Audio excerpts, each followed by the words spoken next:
welcome the 45th President of the United States of America, Donald J. Trump! Nope, you're not DMCAing me. Unfortunately, this is a 13-hour-long video. So we're just gonna wait until he takes the podium, because this is as close as I can get it.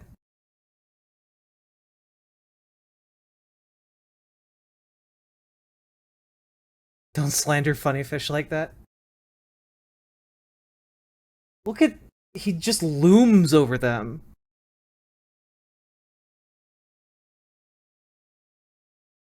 "13-hour-long song. Let's go, baby."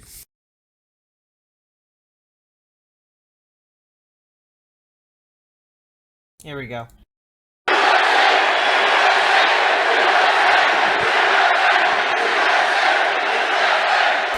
That's okay. Well, thank you very much, and I'm thrilled to be back. Get good sleep, okay? With the young, proud, and energetic patriots of Turning Point. And I want to thank all of the people that are here. This is one hell of a crowd. Student Action Summit. It was... I've been doing this for a little while, and I always will. Charlie is something very special. He's a very special young guy. Charlie's a little special boy. He's such a special boy.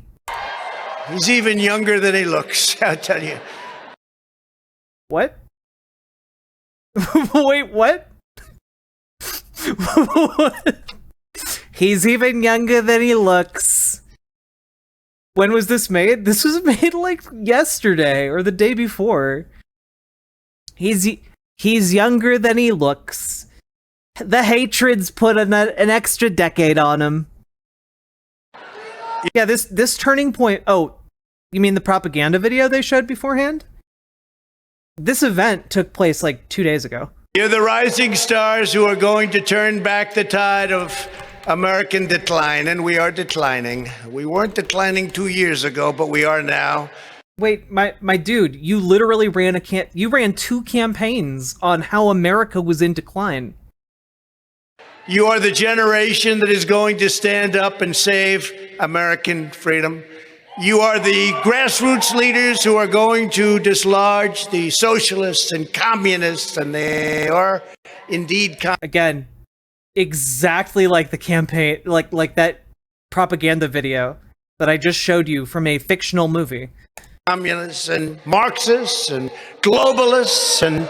Oh, he's hitting all of the JQ adjacent phraseology. Where the hell do all these people come from? And send the radical left back into political oblivion where they belong. You're going to send them back. Thank you all for taking time. Mark Rides. Yes. They believe that he's still the true president of the United States. Out of your busy summer for this incredible event, and I want to express my friendship and gratitude to Charlie Kirk for the extraordinary work that he has done to build Turning Point into a force like no other. Young people, and I'll tell you, young people, they love us, and we love you. They love us. They love our policy. You know what? Oh shit, chat, I just saw this. I need to share it with you. I need to share it with you because I feel like it's somewhat important. Hey look, daycare owner shoots her husband for allegedly molesting children at the center. Here are some important facts from the story. Husband was a retired cop. Multiple kids/parents came forward. Her husband confessed to her. She called the cops to report. They didn't do anything. She shot him in the leg and he's still alive. She's the one who's in jail for this. He's not in jail. After confessing to molesting children. Insane. Can they say they love young people in front of Matt Gaetz? Yeah, conservatives don't care about child molestation. Okay? Never have, and likely never will. What they love common sense. That's what they love. It's about common sense. Yeah, shoot him in the dick. You have more Absolutely Google Boogle. than 3,000 Or Google Boogie. My bad. chapters now of the smartest and bravest young conservatives in America. 3,000. Yeah, the smartest and bravest Let me also kiddos. recognize some of our distinguished guests, including we have Senator Mike Lee. Where's Mike Lee? Where's Mike? Oh, we love. Just did a book, and it's a successful book. He's running against McMuffin. Do you know who McMuffin is? What? You know, wah, wah, wah. McMuffin. He ran against. What the fuck? What the fuck did you just do? Wow, wow, wow. No, we don't know what that means. We, what the hell was that? None of us know what that means. Against me, too. They said he was going to do great. He didn't come out too well. Even Hillary beat him. Remember that? He was going to win the state. He was going to win the great state. And he didn't do too well. Utah, that was going to be trouble. So Mike has to run against him, and I think that's going to be a quick one. Congresswoman Lauren I don't Boebert. know, Will. Where's Lauren? Where is Lauren? Where is she? Hi, Lauren. Hi, She's Lauren. so great. She's a warrior, another warrior. Boy, we got these women are all warriors. What's going on, men? Congresswoman Marjorie Taylor Greene. They are friends of mine. They are great friends of mine. Hi, Marjorie. Hi, How about the Marjorie. ads they made? They made ads that were so great. I didn't want anything to do with going into their home. Remember the ads they made? What? They were the greatest. Congressman Matt Gaetz, a great guy and a tough guy in our... Congressman Matt Gaetz. Sure, he paid. Whom among us hasn't paid to transport a 17-year-old across state lines for the purposes of having sex? Let whom amongst us who hasn't done that cast the first stone? Like, Jesus. Friend. Thank you, Matt. What a wonderful guy. Go out and vote for him, too, everybody. The next Congresswoman from Florida's 13th Congressional District, Anna Paulina Luna. And we have some incredible people. This one just wrote a book, I have to tell you. Nobody knows more about the world of the media, the press, the fake news, the legit news. We don't talk about that because there's so little of it. But his name is Ari Fleischer, and he's an incredible man. Where is Ari? Where is I wish we could see you. These lights. These lights. I don't know where the hell you are, Ari, but we love you and we respect you. Another man, I'll tell you, this is a man who's got the #1 show on evening television. He's #1 late night. And I hope he's getting the kind of money that the others are getting. They've got to start shelling out because he's #1. And I did an interview with him not so long ago, and it ended up being all 5 nights. He cut it up into all 5 nights. I said, that guy's smart. But he went to #1, and he is #1. He would say, look, whether you like him or not, he gets things done. That was the kind of reference he gave me. But you know what? I considered that a compliment. And he was right. And then now I think he actually does like me, and I really like him. And he's very talented. Greg. He used to not like me, but now he likes me, and now I like him, and he's very talented. Like, what? They give him, like, smelling salts every time he goes on stage. I fucking swear. Good night, Progressive 84. Hope you come back again soon.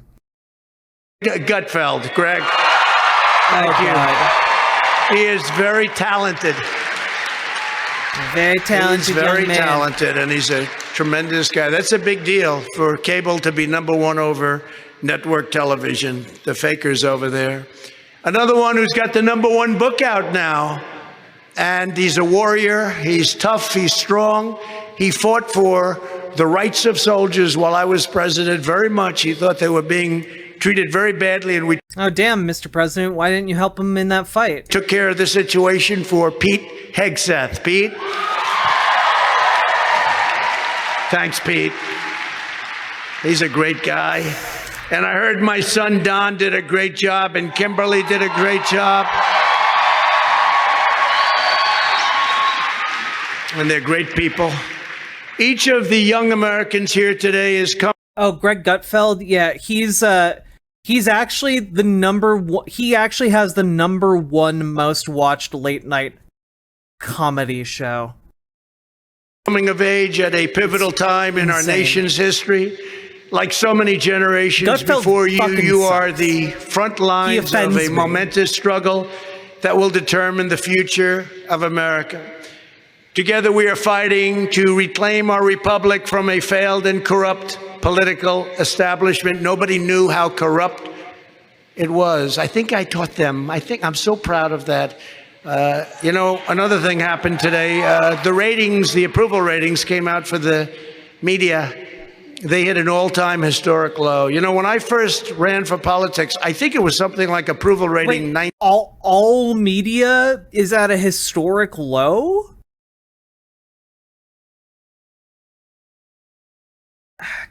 Sure, bud. 96%, and I think now they're around 12. They're actually lower than Congress. Can you believe that? So I'm extremely proud of that. I also want McDonald's. And we're fighting to defeat an extreme radical left movement that wants to dictate your life options, decimate your rights, dominate your options. What rights does the left want to take away from you? And deprive you of the American dream. You know what the American dream is? Keep dreaming, because it's going to happen. It's going to happen. What? Wait, what? The American dream is to keep dreaming? You know that you say that to someone when you're implying that the dream is never going to happen. You say keep dreaming to someone when it's not going to happen. Fuck, man. It's going to happen. It was happening very big 2 years ago, I can tell you. But your generation will not let them do what they want to do to you, which is bad, bad things. We're going to take back our liberty. We're going to take back our destiny. We're going to take back, very soon, our country. The difference between our movement and the forces we're fighting against could not be more stark. They believe in censorship, cancel culture, intolerance, and rigid conformity. We believe in free thought, free assembly, free expression, and a thing called free speech. The radical left wants global government, defunding the police, wide open borders. They want no voter ID. I wonder why they want no voter ID. I can't. Because we've never had voter ID before, and we've never seen a need for it. You like we had Chris Kobach in front of a commission to try and find voter fraud under your administration, and you couldn't find it. Can't imagine. Could it be because they want to cheat in elections? No, that could never be. We want sovereignty, public safety, and strong, secure borders, and we respect law enforcement and the people that are involved in law enforcement. They fight for the interests of the Washington political class. We fight for the interests of the American working class, and also we fight for everyone. They live by the philosophy of always putting America last, and we fight for putting America first. We fight for pudding. Entrama, I need that audio clip. I need the audio clip of him saying we fight for pudding. Okay? I need that. I need it so badly. I need it in my life. We fight for pudding. And that's what we're doing. That's what we're doing. They want young people to feel shame and contempt for our country and for our heritage. We believe there is no force that is greater or more righteous than the power of a thing called American pride. American pride. We have American pride. They believe in... You know, Nah, I'm not gonna left-wing gender ideology and toxic critical race theory. That gender we believe ideology. in two genders. There are men and there are women, two genders. Jesus Christ, the bar for a conservative politician is so low. It's so low. There are men and there are women. Applause like fucking seals. And we believe that all Americans of every background are created free and Evan equal surfs the by web. the Thank you for the hand follow. of Almighty God. Let them say that. These are the principles we're fighting to defend each and every day.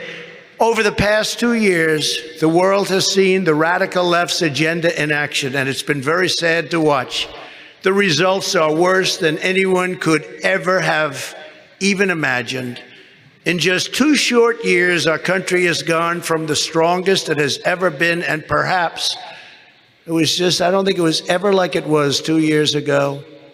We were so strong, so powerful, so respected all over the world. Everything was so good in 2020. It was so good. No problems. None whatsoever. Ignore the part about 1 million people dying of COVID. And now it's gone to perhaps the weakest, especially when you include recognition human facts. and Thanks for the respect clip. from all around the world. We're not respected any longer by anybody. 2 years ago, we were energy independent, and even we were energy dominant. We were going to be bigger than Saudi Arabia. I'm pretty sure we're still energy independent. And Russia combined times 2. Now we are a beggar nation. We are a beggar nation, with Biden down on his knees pleading for energy from all over the globe, going to Venezuela, Saudi Arabia, going to countries all over the globe asking for help. And we have more liquid gold under our feet than all of these other countries that you hear about and that they talk about all the time. We have more. Oh. Wait. I just realized that your name is Wet Human Facts. Wet Human Facts. I've been saying it wrong this entire goddamn time. We Thuman Facts. God damn it. More liquid gold than they do. Can you imagine this? Under our administration, we had the greatest economy in the history of the world. We had the greatest economy. And we sort of had 2 economies. We had, prior to the plague coming in from China, the China virus. Let's call it the China. We have to be accurate. And that was an economy like no other. There's never been anything like it. African American, Hispanic American, Asian American women, men, degrees in MIT, from MIT. I swear he just plays random word association when he's on stage sometimes. And from the best, from the Wharton School of Finance, from every great school, or no diploma whatsoever. Every single group was doing better historically ever than they ever did before. And then we had a second because we had to straighten things out. We got hit by the plague from China, from Wuhan. Remember, I see there's pins all over that Trump was right. I said it came from the lab in Wuhan a long time ago. That's where it came from. And we did a great job. Never really got recognized for the great job we did on that, but it was tough all over the world, whether it was Japan, a wonderful gentleman. Shinzo Abe, you know who Shinzo Abe is, just died. Abe. So senselessly died. He was a great friend of mine, but they took it they got hit hard. He built the most magnificent Olympic complex ever, and they had to have empty stadium, empty seats. After waiting for 3 years, they had to say, let's put it on and let's just leave it empty. So sad what happened to the world because of the virus that came in. But we did a great job, and when we gave it back, not very happily either, I will tell you. When that happened, you take a look at the numbers. The stock market was higher than it was pre-COVID, It was higher, it was stronger, people were doing very well. And then it's just been systematic destruction.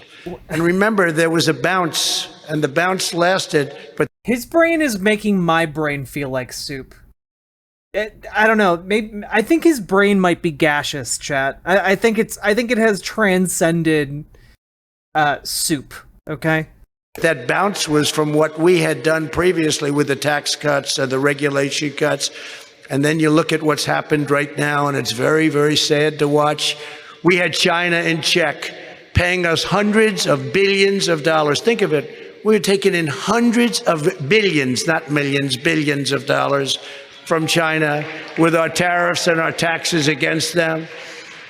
Not one president has ever taken in literally 10 cents from China. We were taking in hundreds of billions of dollars, and they were willing to do anything to get rid of that. And by the way, now, good night, look at the Biden administration, I'm hearing they want to give up the taxes and tariffs that we're charging China. And if you do that, they will own us very quickly. We saved our steel industry. We saved so many different industries. We saved our steel industry by running it into the ground. But we took in hundreds of billions of dollars, and we were making strides like never before. Nobody has ever seen strides like we made pre-COVID and did great after. But pre-COVID, our employment numbers, everything, and we did it with no inflation. We had no inflation. That's not true, my dude. We had inflation. That's part of having a fiat currency. The fuck are you talking about? Under Biden, we have the highest inflation in 41 years, 9.1%. It's much higher than that, in my opinion. Costing... What? It's not an opinion, dude. What? Family $6,000 per year, bigger than any tax increase ever proposed, other than the tax increase that they are now proposing. Yeah, they want to charge you taxes to fund the Green New Disaster, commonly known as the Green New Deal, to destroy your country. We created the best, safest, and most secure border in U.S. history. We built hundreds of miles of border wall. In fact, we completely finished our original wall plan despite 2.5 years of Democrat-inspired lawsuits, and I won all of the lawsuits, 11 of them we won.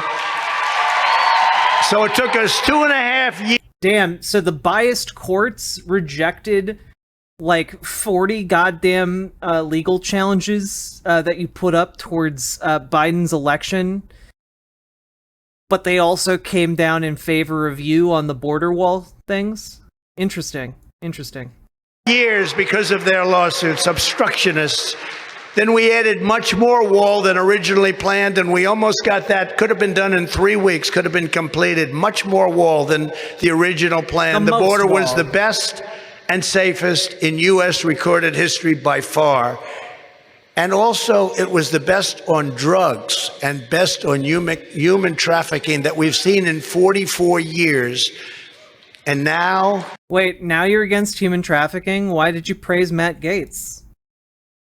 They have turned it into the worst border in history, and maybe the worst for any country, even a third world country, because a third world country would never allow what's happening to us right now to happen. Even a third world country. Millions and millions of people are pouring into our country from jails.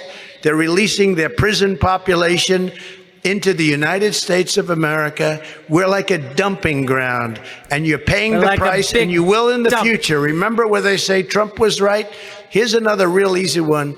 You will be paying for this very badly into the future. Very badly. It's going to be a terrible thing because people are coming into our country. We have no idea who they are, where they're from.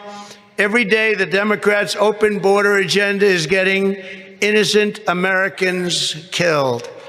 Recently, an illegal alien was sentenced for brutally stabbing to death a 33-year-old man at a hotel in Cedar Rapids, Iowa, viciously attacked.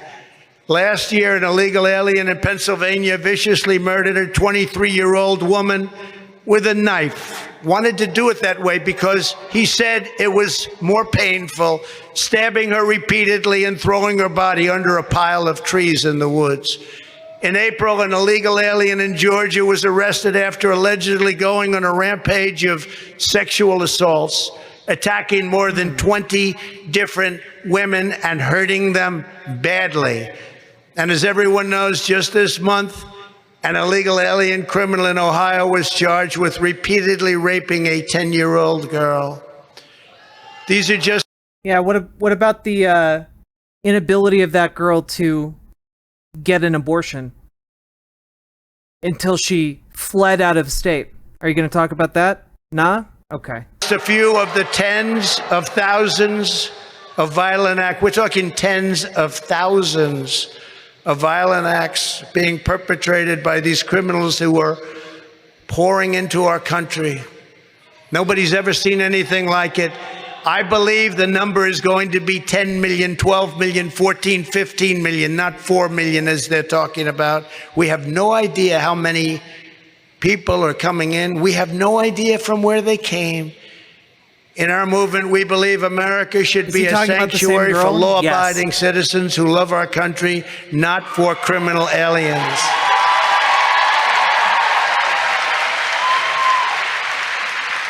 We rebuilt our military, including our nuclear capability and the creation of, and this is not since Air Force, almost 80 years ago, the creation of Space Force, a big deal. A big deal.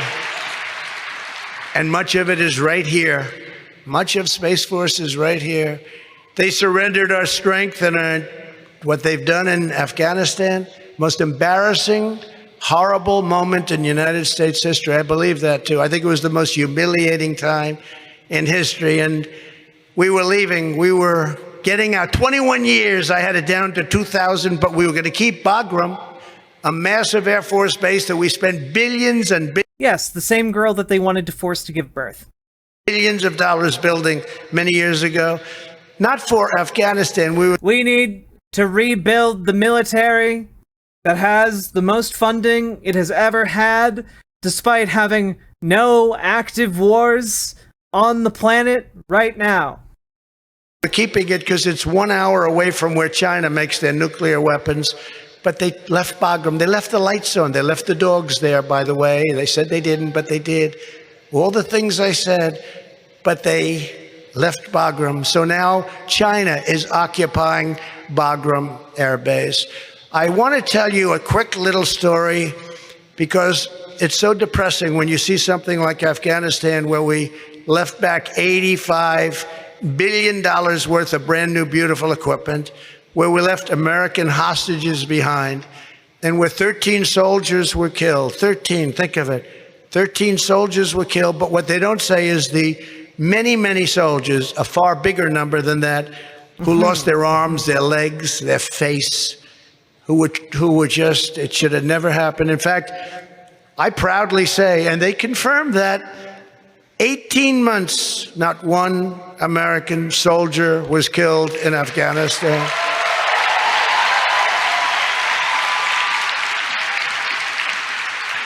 And I spoke to the leader of the Taliban. I got a lot of bad stories because I did that by the fake news media, which is right back there. So there's a lot of them.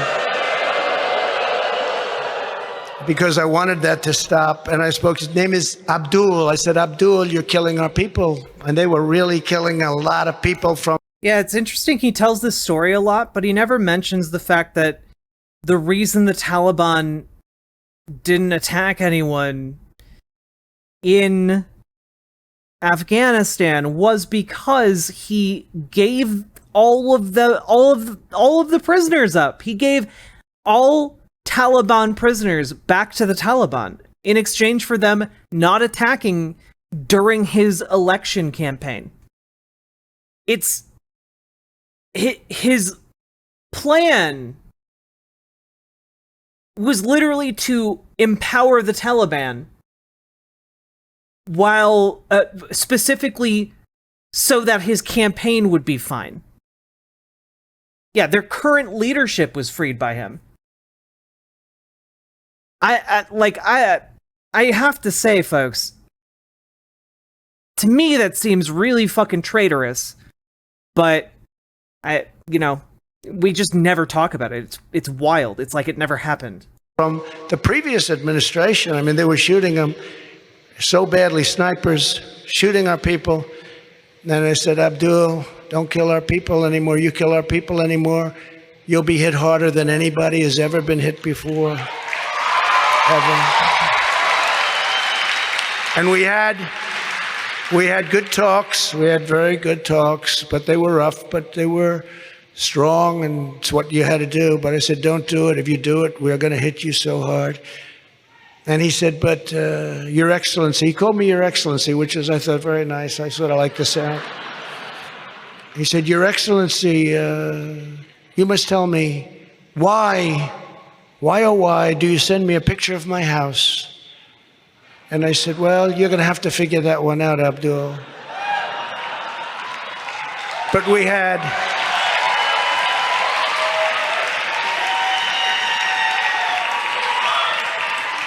we went 18 months without one American soldier being killed in Afghanistan. Very different from our Democrat-run cities where many, many people are killed in a week. In cities that are run by Democrats and badly run by Democrats. But we have a little thing I think we should tell you, because it's also depressing when you look at what's gone on. We rebuilt our military. Our military is great. We have great leaders. You hear all about the woke stuff, and I think a lot of our military laugh it off. But, at some point it really gets in there and you become infected, and it's bad. But a quick story about our great U.S. military. We have a man named General Raisin Cane. Did you ever hear this story? Because I've given it a couple of times. I've told it a couple of times. I've heard this story.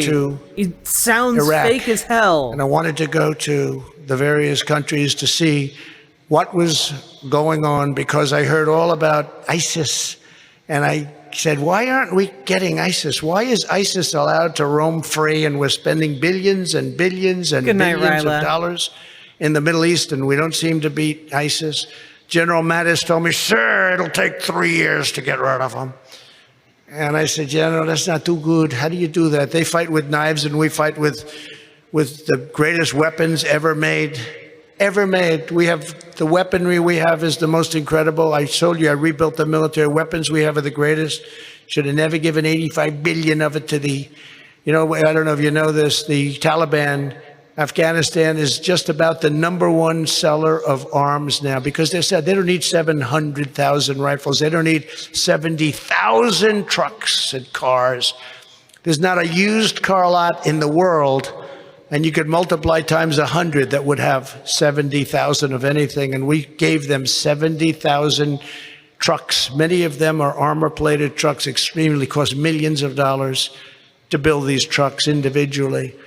70,000. We gave them night goggles, better than the ones we have, later models right out of the box.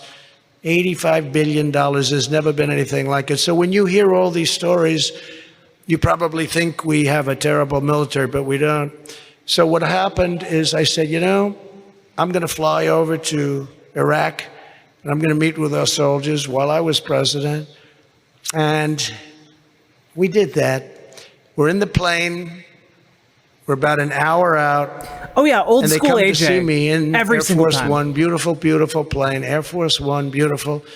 I ordered new Air Force Ones. I got a much better price than the previous administration. You know that story. It's now a big topic, because now Boeing wants to get a discount because they said they're losing the shirt of the deal we made with Trump. It's okay. Don't do it. Don't do it. But we ordered new Air Force Ones at a much lower price, 1.6 billion less. I got 1.6 billion off the price. You believe it? And now Boeing is complaining.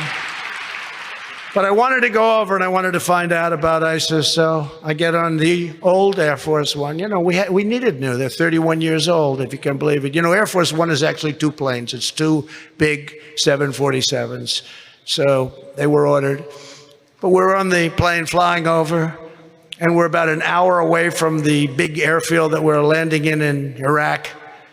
And I get a call, and then some military people came in to see me. You know, this is like a large home, Air Force One, very big, a lot of people on the plane, most talented people you've ever seen, including the pilots, the most incredible people. Sir, would you please do us a favor? We'd like to close all of your windows. I say, why? We don't want any light on the plane. I said, why is that? Because we don't want the enemy to see us. Think of it. We've been there for 20 years and we can't fly an airplane into the country. I said, that's pretty sad. So they closed down all of the shades. Everything was absolutely dark. Then they say, sir, we're going to be turning off the lights in the plane. I said, what do you have to do that? We just closed all the shades and the windows. What do you have to do? Sir, we got to be dark. We don't want to get any light up there. I said, that's not good.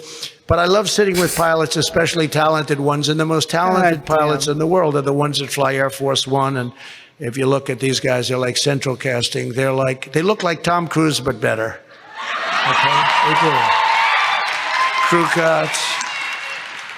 So I said, well, this is interesting because, you know, we don't have any lights. I said, how the hell do I get to the pilots? I can't see. They said, follow us, sir. We go through this dark hallway and upstairs. Yep, and he's still telling the and even their Raising cockpit Cane lights story. are turned off. And I said, hello, Captain. Oh, sir, you got to see these people. I'm telling you, they could make movies. Story. I could bring these guys out to Hollywood to be an agent. I'd make a lot of money for myself. I wouldn't make so much for them, but I'd make a lot for myself. Like many other agents. That's what agents do. They make money for themselves. But you know, I say, Captain, how we doing? Very good, sir. I said, very dark in this plane, Captain. Yes, sir. It's okay, sir. So when are we landing, Captain? Sir, we're landing in 5 minutes. I said, Captain, we're pretty low. I don't see any runway. I don't see anything. I'm looking out the window. It's dead black. There's no light. You're not supposed to be piloting the plane. And he said, you're going to be fine, sir. No problem. So 3-4 minutes go by, and then they hear, I don't know if anybody flies, but you hear a sound from the computer. It's an incredible voice, but it's a computer voice. It goes 1,000. Why? It's an incredible voice? What does that detail even mean, chat? What does that detail even mean? The plane cockpit had an incredible voice? Was it Hatsune Miku? Like, what? Oh, okay. Now that means 1,000 feet. 1,000 feet is really low when you're in a big monster plane, right? 1,000 feet sounds high, it's not. So it goes 1,000, 900, 800, 700, 600. Look, I've played enough Ace Combat to know that 1,000 feet is still pretty good distance, okay? 500, I say, Captain, I don't see any runway, Captain. No problem, sir. I said, all right. I'm telling my wife, I told my wife how brave I was when I got... Yeah, I'm sure. Sort of like Lion Brian. Remember Lion Brian? Yeah, she absolutely did not roll her eyes from her apartment in Paris 200 million miles away during her affair. He said he was brave, but, the difference is he wasn't even shot at. How's his career going? I don't think too good. But Brian Williams, remember that mess? But so we're at 500 feet. I don't see anything. 400. 300. Yeah, good job on your reference to something that happened like 8 years ago. 300, 200. I say, Captain, there's no runway out there. I'm telling you, Captain. I got very good eyes. Not like they used to be, but what is, right? Pilots call it bitching Betty. He said, Captain, what the hell is going on here, Captain? No problem, sir. 100. Now we're 100 feet. That's like, I'll tell you what that's like, these lights. People think this guy doesn't have a soup brain, chat. He's the most soup-brained person I've ever seen in my life. Like, this is just a rambling nonsense story that doesn't mean anything. That's about 50. Yeah, why, in this tense situation where you believe things might be going badly, you want to fucking bother the pilot who's trying to land the plane in the dark. And you think this story makes you look good. So we got a little double. That's very low. And the captain said, okay, sir, we're ready to land. I said, Captain, you want to pull up, Captain? And bottom line, boom, boom, boom, perfect landing. We landed. I say, oh, the little pin lights, tiny, you can't even see them. He hit him dead on. These guys are the most talented, I'm telling you, the most talented people. I said, how did I do, Captain? Wasn't I brave? I didn't think you were going to land. I thought we were landing on set. He said, you're a brave man. In fact, as president, I wanted to give myself the Congressional Medal of Honor, but they wouldn't let me do it. They wouldn't let me do it. I said, I'm going to give myself the I've always wanted that.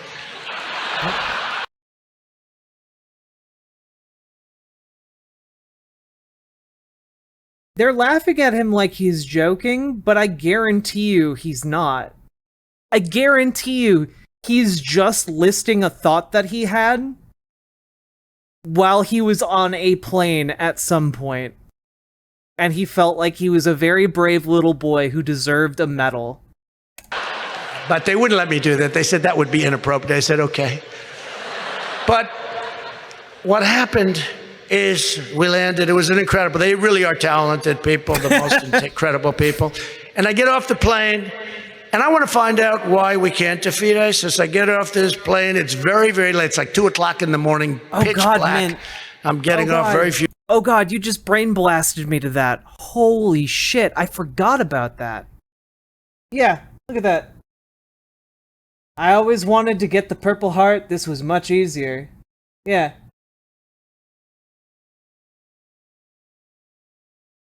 One of his supporters gave him his Purple Heart. I said to him, is that like the real one or is that a copy? That's my real Purple Heart. I have such confidence in you. And I said, man, that's like big stuff. I always wanted to get the Purple Heart. This was much easier. Just... he took the man's Purple Heart that he was awarded.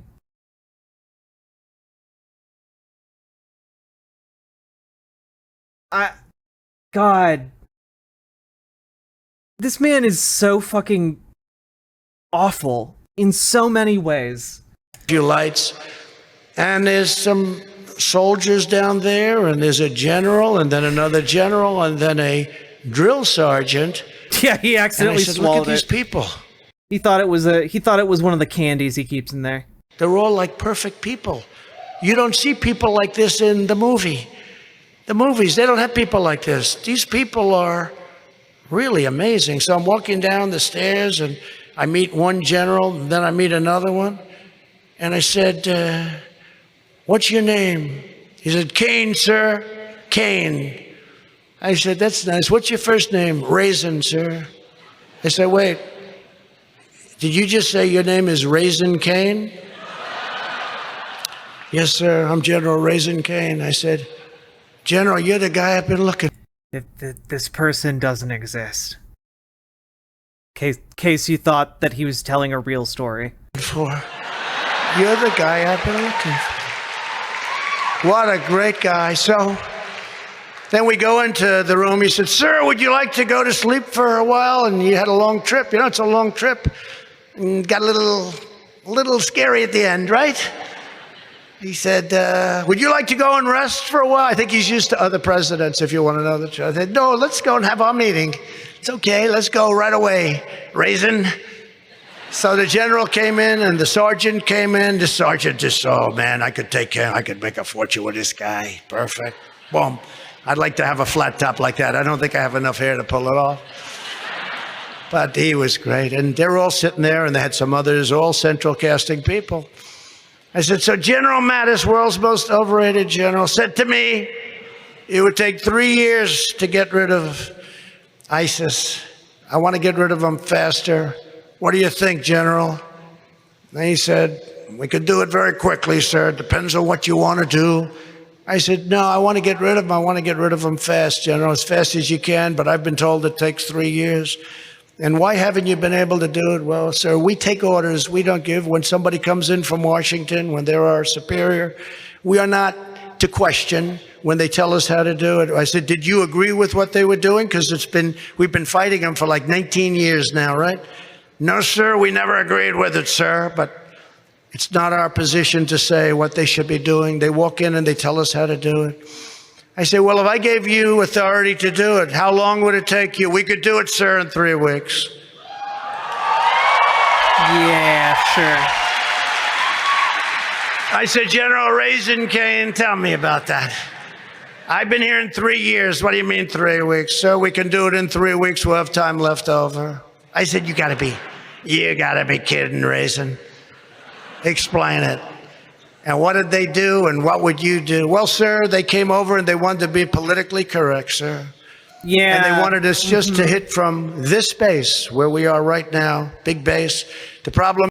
Yeah. You know, the Army, known for being very politically correct. ...is it's very far away from the people that you're after. Very, very far away, sir. By the time we got over there, we had to come back to refuel. We couldn't spend any time.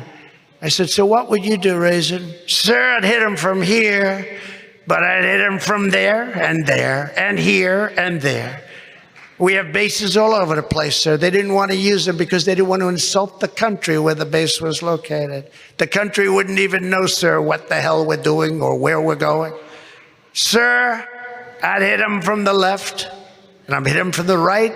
Underneath, over the top, I'd hit them so hard they wouldn't know what was happening, sir.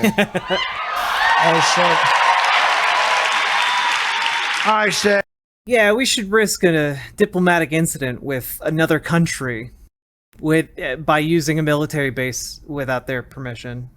That sounds like a good plan. And you have to understand, Mattis told me it would take 3 years. He kept telling me more and more. It got to be to a point it was ridiculous. So I said, so General, I want to think about this, but I've been told it's going to take a long time, and you're telling me 3 weeks. You have time left over, sir. So I said, all right, look, I'm going back to Washington. I got to think about this. Bottom line, I get back. I said, go get him. He hit them left and right, under and over. He hit them so hard. Listen to them all clap like fucking seals. You really believe that this story happened? Are you that dumb? And I got a call 2 weeks later. They were Good just night, about old school, gone, AJ. but Thank many of them have formed an area, and they wanted permission to wipe everybody, just wipe them out. And he said, you know, look, I did really well in real estate in New York City. I'm not like into this stuff, but I have a lot of common sense, and I understand what has to be done. And they said, are you ready, sir? I said, ready for what? We want to wipe them out, sir. They said, wipe them out. You know, I'm thinking about humans. I said, these are human beings. And he said, no, they're not, sir. These are animals. These are animals. We want to wipe them out, sir. I said, how about taking the planes and flying over them a couple of times, General Raisin Cane? He said, you're wasting fuel if you do that, sir. I said, do you think they'd surrender? They don't know what it is to surrender, sir. They're not going to surrender. I said, try it for a day or so. Fly the F-18s over their heads, and maybe you get them to surrender.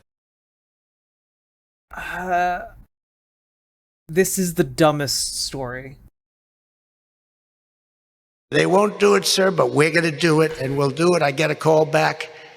They're not going to do any surrendering. He said, sir, they don't surrender. It's just the way it is. They don't know the word. They don't know what the word means.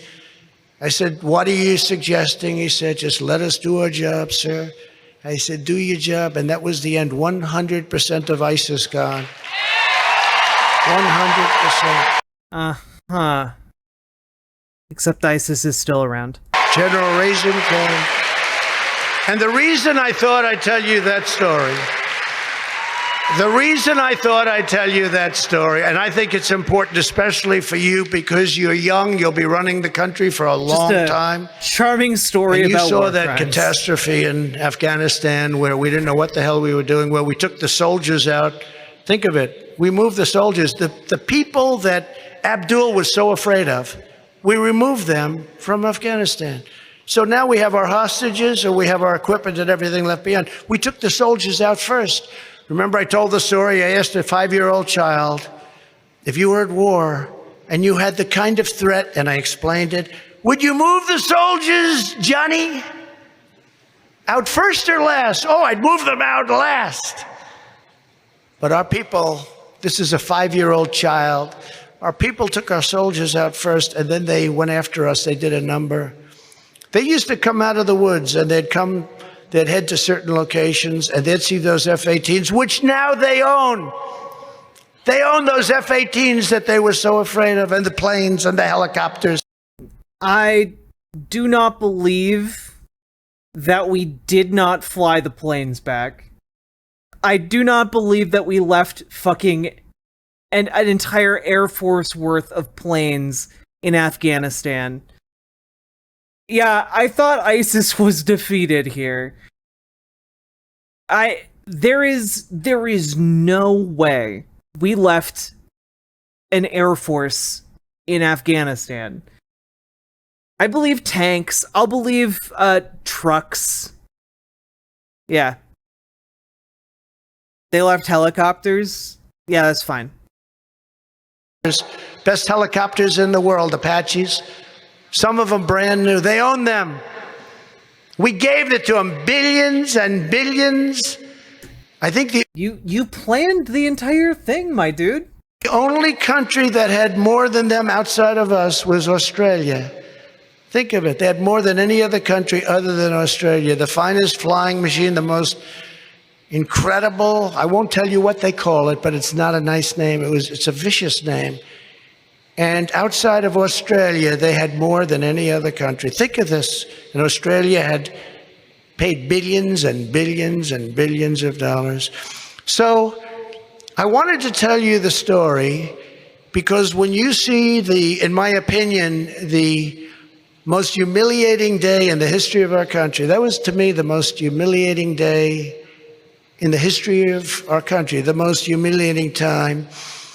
Now, the media hardly played it up. They ended that story very quickly.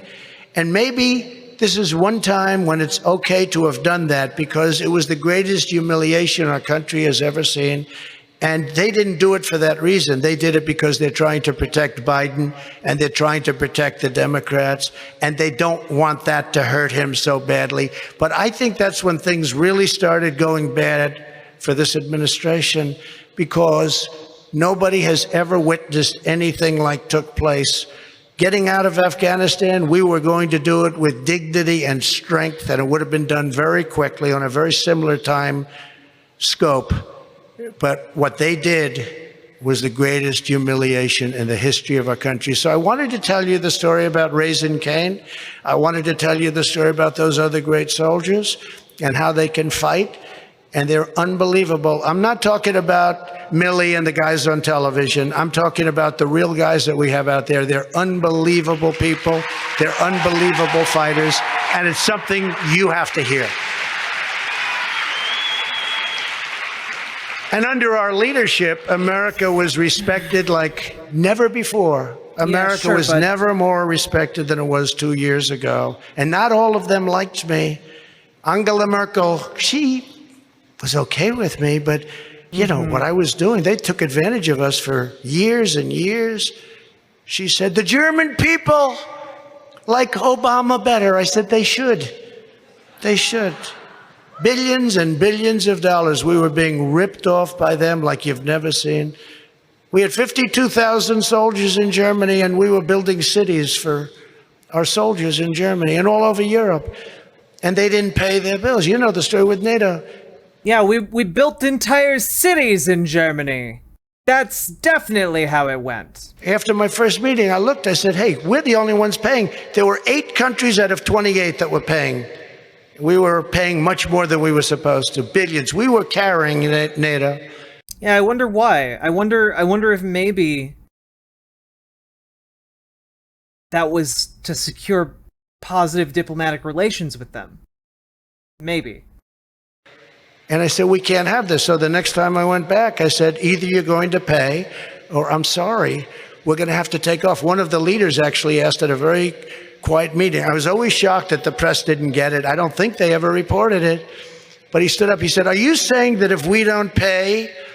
I also look forward to his second presidency so I can see what a pure soup brain does to the United States in a fascist dictatorship.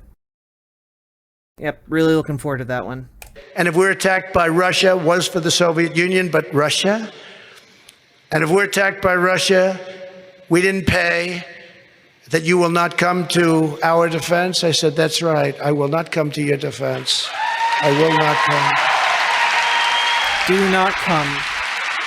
And the next day, money came pouring in. They were all delinquent. They weren't paying. Now, if I would have said, oh, no, of course we defend you, even though you're not paying. And they have a lot of money. They have a lot. A lot of those countries are very rich, actually. But billions and billions of dollars came pouring in. And ultimately, we took in $430 billion. And that's why NATO is functioning now and able to do. But just one other thing. Ukraine would have never happened under the Trump administration. Would have never have happened. Russia would have never done what they did. They would have, and they didn't. People say, even I saw that Chuck Todd, Sleepy Eyes Chuck Todd, was saying recently, he said, Trump is perhaps the most consequential president. Now, he was talking about Roe v. Wade, most consequential president. I said,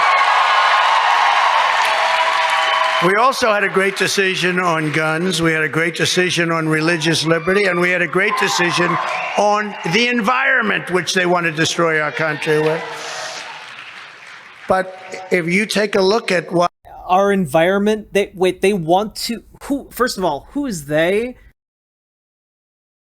Who they want to destroy our environment with environment? What was happening with our country, if you take a look at what was going down, we were being taken advantage of by Europe. Now, if you look at Ukraine now, we've so far given more than $60 billion to It's all Ukraine. Just soup. Well, boo! Boo opposing Russian aggression! Boo! What the fuck? The European countries, who are obviously far more affected than us, have given a tiny fraction of that number. So why is that? Because I know I could have gone over there and said, listen, you're going to put up the same money or more money than us, and they would have done it gladly. But we just give money out, and we don't, we have $35 trillion in debt. We have all of these problems, and we're handing money out. And honestly, that was something, because right now it's much tougher to solve, because I guess they have 35 times, Russia has 35 times the firepower, and they're looking to obliterate the weapons as we send them in. They're obliterating those weapons, and a lot of bad things are happening, but it's a much tougher deal to solve now than previous. But think of it, you had me 4 years as president, you never had a problem with this. Nobody even talked about it. Nobody even talked about it. And in all fairness to Chuck Todd, he said that. He was interviewing a Secretary of State. That's not true. He said, how come this never happened, as it was really heating up? How come this never happened under the Trump administration? And then I added something to that. How come North Korea, which is now doing things that they shouldn't be doing, but we didn't have a problem? Remember, Obama said we're going to end up in war with North Korea. We didn't have that. I got along great with Kim Jong-un. They said it was terrible that I got along great. It's terrible that he gets along with a man that has nuclear weapons, serious nuclear weapons. But we got along great. No problem with North Korea. We had no problem with Russia. We had no problem with China. China would have never even thought about taking over Taiwan during the Trump administration. Would have never thought. Because they knew the consequences. Yeah. And maybe the worst is going to be Iran, because Iran very shortly is going to have a nuclear weapon that they never, ever would have had. They were ready to make a deal. They would have made a deal within 1 week after the election if it wasn't rigged and stolen. They would have made a deal within 1 week of the election. They were ready. And now you read the papers, they have all of the enriched material they need. They can have nuclear weapons in a very short period of time. I'm talking about a matter of months or less. They might even have one now.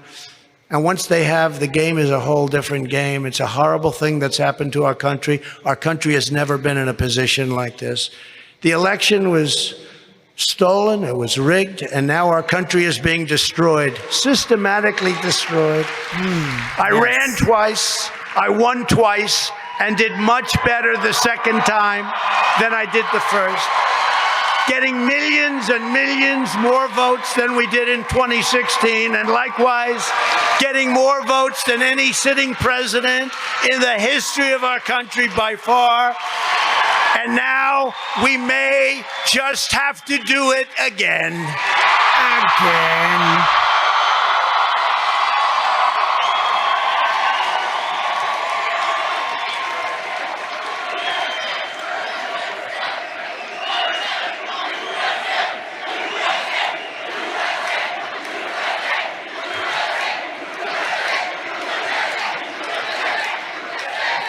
Thank you very much.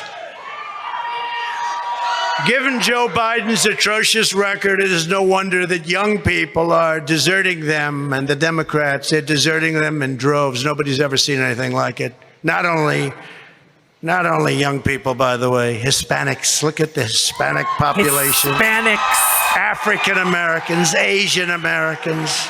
Not only young people. Joe Biden's approval rating among young adults is... God, look, I don't want to be ableist in the way that I am pointing out a possible speech impediment here, but the way he pronounces minorities is just seems incredibly racist to me, okay? It seems very, very racist. It's like listening to Grandpa say blacks, you know? It's like that level. Now gone down to, they think, less than 20%. He's in the teens. And this is something that the Democrats have long dominated because their extreme ideology has nothing to offer for the next generation. The radical left is the past. Our movement, Make America Great Again, America First. Our movement is the future. It is the future. So this evening, I want to talk about, just for a little while, some of the really big issues. And we'll talk about it because we want to get you home. And I want to get home, too. I'm doing this for Charlie Kirk. I want to get the hell home, because much of this you probably heard from every speaker. A hard word. You're going to do this, you're going to do that. So you don't have to hear it again. Hispanic, some of the points is that in your communities, if we're going to save our country, we have to be smart. First, we have to defeat the climate crisis hoax. It's a hoax. It doesn't have the power. What the fuck, man? What the fuck? It doesn't have the power. Old sick back to generate and move our factories. It doesn't have the power. And what are you talking about, my dude? Climate doesn't have the power? What the fuck are you talking about? I just wanna understand. I just wanna goddamn understand. Of honor, but they wouldn't let me do it. They wouldn't let me do it. I said, I'm going to give myself the kick. I've always wanted that. But they wouldn't let me do that. They said that would be inappropriate. I said, okay. Oh, man, I could remove the soldiers. And stolen. Why did it they would have back? made a deal within one thing that the Democrats. It's fine, but it doesn't move the needle. It can't fire up those big, massive factories. It just can't do it. There we go. And we have to go, and we have to be smart. And I said that Germany's going to be in big trouble. And I said, let them do it, because they're a competitor. And you know what happened? That happened, because now they're going to coal, they're going to nuclear, and they're begging Russia. When they made the deal, they were going to get 72% of their energy from Russia. I said, take a look at the last 100 years. You're not doing a smart thing. I tried to talk them out of it. Now they're saying, remember they laughed at the United Nations when I made the speech and I said it? And these German guys, and I have a little German in my blood, I will tell you. They were laughing. They thought it was so funny, so cute that I was saying this, oh, he's so funny. And it turned out to be right because, and nobody knew it would happen that soon. But I said, this is going to end very badly for Germany, very, very badly. This week, the White House has even threatened to declare a national emergency on what's going on. You know, they used to call it, remember, global warming. But then that didn't work. They had many different names. Now their great name is climate change. If it's too hot, like now it's hot, they say climate change. If it's freezing, if in August it turns out that you're at 15 degrees in this incredible state, then they're going to say climate change. You can never go wrong. It took them about 10 years to get that right. Remember, they came up with all the different things. They used to say, you know, in the 1920s, they were worried about global freezing. They thought the world was going to freeze. Now it's global warming, but now it's climate change because you can't miss with climate change. Anything can happen. It's raining like hell. Climate change. We got it this way. It rained today in Florida. It's raining almost. It's never rained like this. Yeah, hey Trump, why are you building seawalls around your golf courses? It's all a hoax, right? It's all a hoax. Then why are you building seawalls? And then you take a look, the hurricanes are horrible this year, but the worst hurricanes that the state ever had were in 1888. They wiped out the state. So it's, we're really in a different, you know, I ask myself, I wonder if they really mean it, the smart people. I wonder if they really mean it, or do they just hate our country? Because it's not believable they can think open borders are great, that they can think defending and, you know, people that we shouldn't be defending that are destroying us, let's take care of them, let's not do anything to them, or defunding our police, that defunding our police is a Wait, let's take what? Great thing. Or we don't want voter ID. By the way, we have to go back to paper ballots, and we have to go back to same-day voting, paper ballots. But the climate crisis hoax is even risking famine and starvation. As we speak, farmers in the Netherlands, of all places, are courageously opposing the climate tyranny of the Dutch government. Can you believe this? Which wants to dramatically cut Dutch farm production despite growing food shortage. They're saying you can't farm your land. We're not going to give you fertilizer. I feel like this is a precursor to, like, the Dust Bowl era. Like, all of his arguments here are just like, they say you can't farm your land. They say if you do, it's gonna become all dusty. I don't believe them. Farm your land as much as you want. Don't rotate crops. Don't worry about the soil. Sure, it might cause giant dust tornadoes, but that's fine. That's supposed to happen. It's natural. You have to get rid of the cattle. You know why, right? You know why? Because they fart and they take up so much land. That's why. It's not nefarious. I won't tell you because they'll say, I said something, isn't that terrible? They want to get rid of the cattle because what it does to the globe. Half of your cattle they want out. You'll be next. In our movement, we stand against the climate fanatics. But my hamburgers, we will grow your hamburgers in vats, okay? We will have vats of the finest Wagyu steak you can possibly imagine, and it will be better than any hamburger you have ever had. We stand with the peaceful Dutch farmers who are bravely fighting for their freedom. It's horrible what's happening.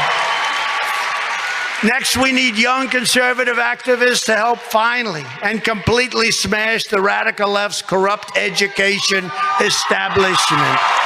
I can't wait for lab The current educational system is so sick that school prayer is banned and drag shows are allowed and all sorts of things are happening. God. Yeah, this is definitely the same guy who held up that fucking sign, LGBTQs for Trump.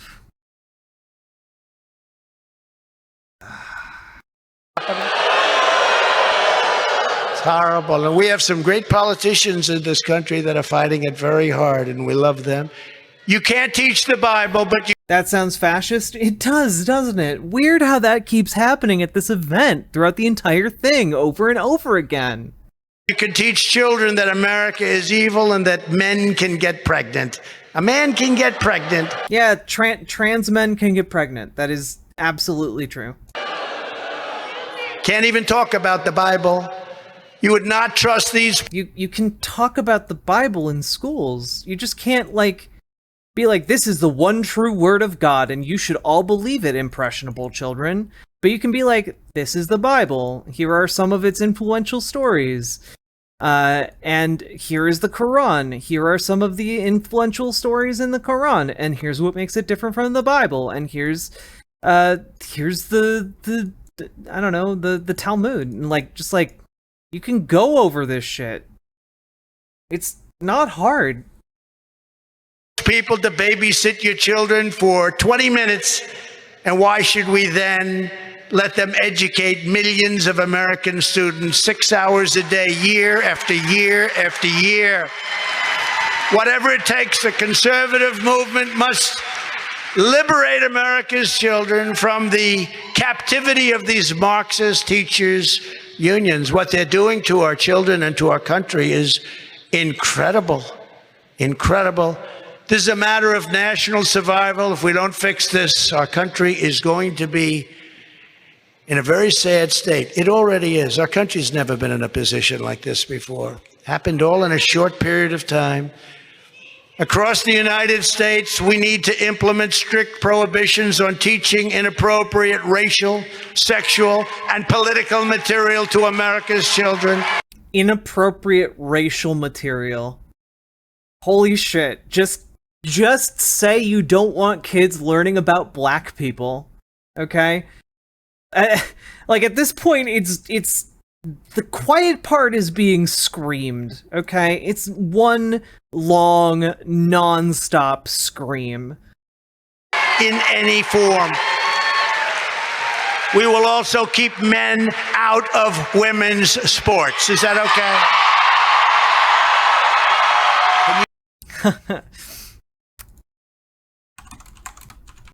Me right now. Oh, hey, knock it off! There's a kid back there! I'm in danger! Me right now. I'm in danger. You believe that? Keep men out of women's sports. Think about it. Seriously, though, I feel like I either have to, like, successfully alter some of 2022 and 2024 elections, or I'm actually gonna be in danger as like a trans person in the United States, you know, especially like a vocal trans person in the United States. This fucking sucks. Yeah, I remember Caitlyn Jenner talking about how Trump was an ally to trans people who wouldn't do anything bad. Yeah, I wonder how Caitlyn Jenner is doing over at Fox News these days. Now, I've told the story a number of times. You know, the swimmer with a man's body. You know, they say that they describe it. Cis women have relatively masculine bodies as well. Like, literally, you could show it like a side-by-side of Leah Thomas and like other swimmers, and you would not be able to tell which one is Leah Thomas, okay? And that, I don't mean that as like a knock against like other like cis swimmers, okay? It that way. they say, no, he's on the swim team. He was given Women Athlete of the Year. So, oh, you didn't hear. I guess the Collegiate Sports Society of the world gave him Female Athlete of the Year. He broke the records by numbers that nobody's ever seen before. But how about the young lady? She's a great swimmer. She's going to break that record, right? You know this story. Couple of weeks, she's going to break that record. I'm going to swim. I've worked so hard. I've worked my whole life for this. I got a chance. She was looking to break it by... Again, just a reminder, Leah Thomas was like a top-tier swimming athlete prior to transition. So all of this is just bullshit. 1/8 of a second, and she was going to do it. And she was up there on the podium a month ago. And she was standing there. She's ready to go. She gets down. She goes into whatever the hell they call it, the starting gate, whatever they call it in swimming. And she's standing on that gate. She's ready to break. And she looks down to the left. And she sees people that she's been competing with for a long time because, you know, the cream sort of rises to the top in sports and in lots of other things, doesn't it? Other than politics, I would say it. What? The cream rises to the top. So she looks to the left and she sees all these great athletes, and she looks to the right, she sees them, and then she goes, whoa, look at this guy. He had a wingspan. He had shoulders like this. And she said, wow, I don't know what's going on here. And as you know, she was seriously injured that day. What? Because during the race, he went by her so fast that she got windburn. Horrible, horrible windburn. Uh-huh. Fuck this school. And he broke the record by not 1/8 of a second, but by 38 seconds. I think that's a record that should hold for a long time in women's sports. He broke the record. They couldn't even cover him with the camera. He was going so fast, they got mixed up. They say he can't really be 2 laps ahead, can he? He is. He's 2 laps ahead. But the best is the weightlifter. A woman, I think it was like 216 pounds. That's a lot of weight to lift over your head. I don't think I could do it. Let me say, I could do much more than that. No, I couldn't do it. I don't want to admit it, but I couldn't do it. But it's like 18 pounds, something like that. Certain weight category. And she was going to do it. She was going to break the record. And she got ready, and they put 1/8 of an ounce on one side, little ring. What the fuck is this jibber jabber? It's transphobia power hour. And 8 big barbells. 1/8 of an ounce on the other. They had this, and if she gets us up, she broke the all-time record. And she went down. She's great shape, great woman, the best. And she lifted, got it up. She was doing like Biden does when he speaks. Why is he talking like this? She's gonna break the... Because he has been diagnosed with a fatal case of soup brain. You know, that's just how it goes. Record! I got it, Mom, I got it.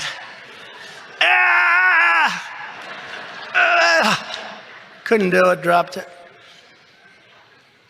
And then her competitor came in, had a man's body.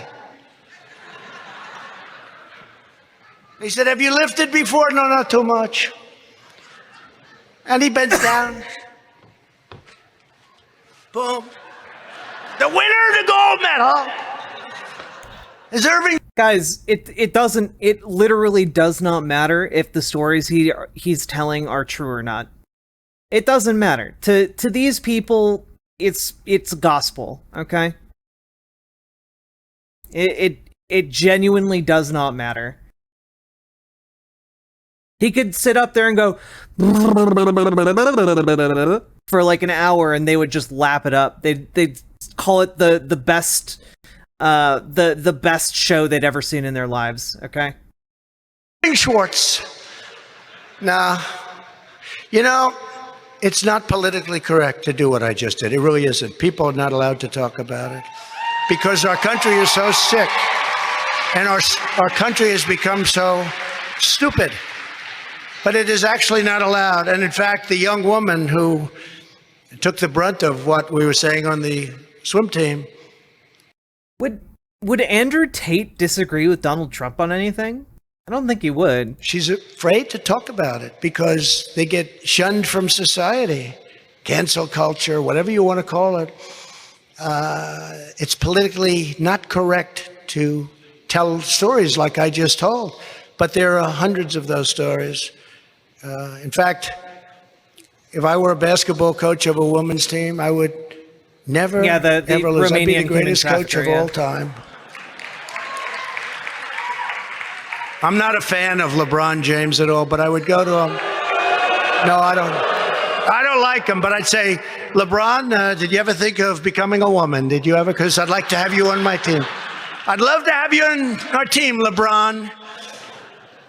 But think of it, it's so crazy what's happening. So whether it's politically correct... Yeah, LeBron, you just have to take HRT for 2 years and, put up with massive amounts of ridicule, and you too can be good at a sports game, I guess. In the conservative mind, like that's literally the entire thing. Like, yeah, of course men would pretend to be women in order to be good at a sport. That's what happens. Maybe it isn't. I don't really care. I don't really care. I think it's so disrespectful. I think it's so disrespectful to women that they should never, ever let this happen. But this should have never been allowed to have happened. Like Russia should have never been allowed to happen with Ukraine, and it wouldn't have happened. This should never have been allowed to happen. And it's very, very, you talk about women's rights, this is the opposite of women's rights. This is a horrible thing, and they're not allowed to even talk about it, but I'll talk about it. Yeah, trans ally Donald Trump over here. The next critical fight we need is for your energy to be put behind the battle to restore free speech in America. There is no such thing as a democracy that does not have free speech. We don't have free speech anymore. We have cancel culture. We have... I've been banned from Twitter. Fake news media that reports certain news incorrectly. Oh yeah, no, of course Donald Trump wants TERF support, chat. Of course he does. TERFs are fascists. The Venn diagram of TERF and fascist is a circle. Like, TERFs are, like, the entire ideology of TERFs is predicated on things that originated in, like, the rise of fascism. And if it's positive about the other side, they make it much better. And if it's bad about the other side, they won't even report it. We saw that in the election, where they wouldn't report bad news about the other side. It's a disgrace. The media has taken a place in our culture, in our history, that nobody ever thought would be possible. They are no longer respected. They are just, they've become terrible, biased, partisan, because they're partners. Actually, they're really partners if you look at it with the Democrats. They get their marching orders, or they give the Democrats the marching orders. It could be that also. Nobody really knows, but it's so bad for our country, because they used to be like the police for honesty, and now they have no credibility whatsoever. If debate can be silenced, if dissent can be suppressed, if conservative ideas can be systematically shut down, then very simply, we do not have a free country anymore. That's what happens. That's what happened with communism in various countries. That's what happened with Venezuela. Is the root of all evil. I don't know. Some of you have been with me for a long time. And do you remember I used to talk about if this, a long time ago during the first campaign, I talked about if this is allowed to happen, we will be Venezuela on steroids. You remember I used to use it all the time and everybody used to laugh. Well, that's where we're headed the way it's going right now.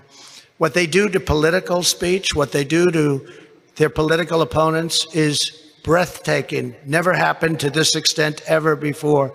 The next Congress and the next president have a civic duty to be ruthless in going after this new censorship regime. We have to. Because if we do not destroy censorship, censorship will destroy America. We'll destroy America. Our country will rot. I feel like he's pointing out the paradox of tolerance, but isn't aware enough to actually understand what he's doing. From the corruption, confusion, and distrust as we were just the same as if we were a third world nation. Right now, in many ways, we are a third world nation. When you look at the decisions that are being made, when you look at the borders and you look at all of the things. In a lot of ways, we are a third world nation, he says,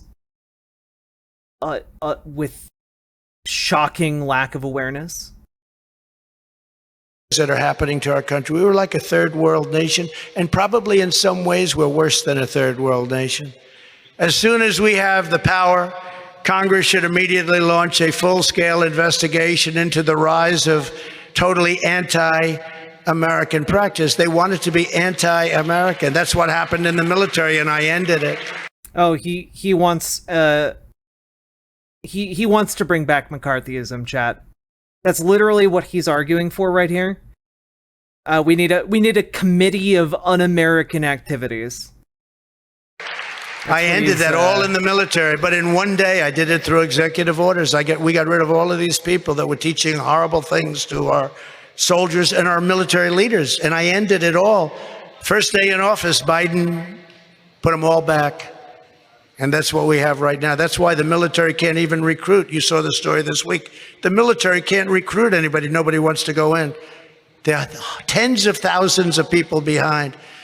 We should expose exactly what they're doing, and we have to take care of ourselves. We have to take care of our country. We have to look at who they're silencing and who is funding it and who is doing this, who is coordinating all of this horrible stuff going on. Look at what happened. And we should use every power at our disposal to stop the war on free speech. If we don't do that, we just literally, between borders and elections and free speech, we're not going to have a country left anymore. Finally, our movement needs young people to help push back on woke corporations and their cowardly surrender to the radical left. And they don't believe it, but they're afraid because the radical left attacks those corporations by putting boycotts on them. Yeah, that's just how markets work, my dude. And for some reason, people aren't obligated to buy products from a company. They can go buy products elsewhere or make their own product. And Republicans and the right, they don't do that. They don't really do that, and I guess they're probably wrong. Who would think that you have to do that? The only way to stop this extremism and get radical politics out of corporate boardrooms and human resource departments is if we do to the left exactly what the left does to us. It's what we have to do. We just good luck. Don't have the people that want to do that. You have the Mitt Romneys, you have the Lisa Murkowskis, the Susan Collinses. You have people that, look at this Liz Cheney. Is she unhinged? Let's use the word unhinged, a horrible word that they like to use a lot of times, but I watched her the other day. And by the way, I think she's 35 points down. The great state of Wyoming is great. They get her. They've understood her for a long time. Her with the endless wars, the wars that never stop so that the corporations can keep selling missiles. Sleep, okay? We need to boycott woke corporations just like the radical left boycotts us. That's exactly what we have to do. And they'll be back in about 2 minutes. Remember, there are more of us than there are of them, and I totally believe that. And you're seeing it now with young Republicans and young conservatives. These are just a few of the many areas where our movement needs your passion, your brilliance, your fire, and your spirit. You have unbelievable spirit. Across the country, we need young people like you to get involved, speak up, join campaigns, run for office, and help us reclaim America. We have to reclaim America. The issues we have discussed today are just beginning. There is so much to be done.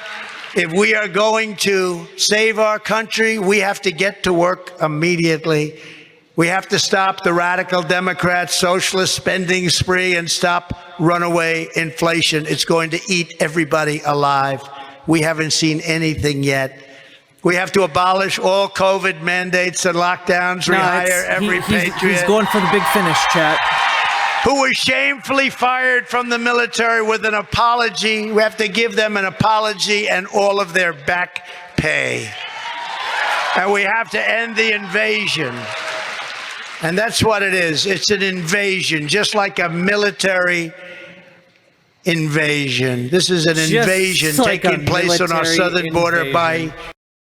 Yeah, just like a military invasion, and Donald Trump wants to solve it like a military invasion by sending the troops to just kill brown people. Re-implementing the entire Trump border security agenda. We had it done. It was the best in the history of our country. All he had to do is go to the beach. Go to the beach, Joe. The border was never in stronger shape. Just leave it alone. Those people are incredible, by the way. The Border Patrol, Brandon Judd, Tom Homan, what a guy he is. All of the guys, I mean, they're great. The people of ICE, what they are, these are tough patriots. They take MS-13 and they'll run into a nest. These are people that are rough, tough people, and they love knives. And they'll run in there and they'll do what they have to do and they'll get them the hell out of our country. And I know a lot of the people right here in the first 3 rows, and some of them, a couple of these guys are very tough. They wouldn't do it. I guarantee you that. They wouldn't want to do it. It's dangerous stuff. They're great patriots. ICE, Border Patrol, our police have been treated so badly. Congressional Republicans need to be laying the groundwork for this now. They need to stand and fight and demand that real border security be included in the spending bill this September. And the Republicans, guys like Jim Jordan and Jim Banks and so many others, they're so good. As we secure our border, we also have to combat the brutal wave of violent crime in Democrat-run cities, starting with a massive increase in the number of police officers. One thing I might do different is, because we did what we did for this country with the biggest tax cuts ever, with the military rebuilding, with all of the different things, and defeating 100% of the ISIS caliphate. I didn't say that when I told the story. The end result, 100% of the caliphate. But all of the things we did with the military, rebuilding it, everything, we need a campaign where people start talking about greatness again for our country, because we never talk. Do you ever turn on the news? We're talking about making our country great. We're going to build factories here. You know, in World War II, we produced almost 1 ship a day. Do you think we could do that today? 1 ship a day. Our steel industry, if I didn't come along your steel industry, you wouldn't have a steel industry. You'd have a war against China and you'd have to go to China to have the steel made, okay? It's just terrible what's happened to our country. We think of it, what we did in World War II. I saw something the other night. I love watching the old movies, black and white. I love watching the old documentaries. And they said 238 bombers fly over what country? I don't want to say it. But you look up and you see pictures, old pictures from the 1940s, and you had these big, massive bombers, 248. Another one was 315 attacking. And I'm looking and I'm saying, boy, look at that. I don't know, do we have the capability of doing this anymore? Think of it, 248 bombers. And you see what happened, and we ended World War II. But, you know, now it works differently. We don't talk about greatness anymore. We talk about discrimination. We talk about global warming. We talk about hundreds of different things. We talk about Russia. Trump turned out to be a fake story. We talk about all things, but we never talk about greatness anymore. Our country has to be great again. We're not going to have a country very long. So we have to hold and finishing up China accountable for unleashing the virus upon the world. What they did is unbelievable. And now they're even suffering. Came back to bite them, didn't it? We need to use tariffs to protect American workers and American jobs, and we should not let the tariffs go from China. And of course, did he not want to say Nazi Germany? He doesn't want to alienate his base. Of course, we need to pass landmark election integrity reforms, including universal voter ID, citizenship. Think of this one. Citizenship confirmation. The Democrats don't want that. They don't want to know whether or not you're a citizen. What do you think that's all about? Do you think that has something to do with the cheating? No more fake drop boxes. You know, you're going to be donors very soon. You probably are, a lot of you right now. If you give, as a family, a husband and wife, more than $5,600 to a candidate running for office, they put you in jail. But Zuckerberg, who used to come to the White House to see me, he was so nice. Oh, I have such respect for you, President. You're number one on Facebook. He told me I'm number one on Facebook. I said, thank you very much. I appreciate it. He used to come to the White House. So if you give $5,600 plus 10 cents to Irving Jones, who's running as a Republican from Iowa, they put you in jail because you gave too much. But Zuckerberg is allowed to give $417 million, mostly to Democrat areas. The only Republican areas are just to make it look a little bit better. What a disgrace this last election was. Wait, he's giving the money to those areas? No private money pouring into local elections. We can't have it. And ultimately, as I said before, and I say it again and again, it's so simple. France just had an election, all paper ballots. And it all took place in one day, and by 11 o'clock... He should be done soon. They announced Macron. Hey, and girl people from KGB. Weren't going crazy. They felt secure. And the only mail-in ballots were military that's far away, or people that are really sick, not people that are vacationing in Miami Beach and they're voting in Wisconsin. You saw what happened in Wisconsin. Incredible patriots. They're just not taking it. They're not taking it, what took place. Wisconsin's, they say. I don't know, guys. I don't know that he's on Percocet. He's on something that's making him, like, I don't know, like, it's like he huffed a line of coke before this. Which, you know, given his time period, not out of the question. Said nursing home, the nursing home scandal. Nursing homes typically don't vote too much. You know, people are dying. They got other things on their mind. But they got almost 100% of the people in nursing homes voted. They found out it was a fraud. And you know who taught them? The daughters and the sons of the people in the nursing home. My mother is comatose. She did not vote. My father is sick. He's so sick. He can't even think. He did not vote, but they had him voting. And they got almost 100% of the people in nursing homes voted, when typically the number is a very small number. That's in Wisconsin. And the people of Wisconsin... Damn, that's crazy, bro. You should be able to prove that easily in a court.